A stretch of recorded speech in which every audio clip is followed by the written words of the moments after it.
नबी करीम सल्लल्लाहु अलैहि वसल्लम की आँखें सोती थीं, दिल नहीं सोता था।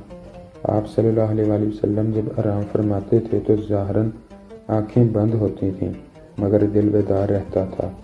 इसीलिए आप सल्लल्लाहु अलैहि वसल्लम नींद में भी वज़ू की हालत में रहते और ख्वाब हमेशा सच्चे देखते थे। बुखारी शरीफ।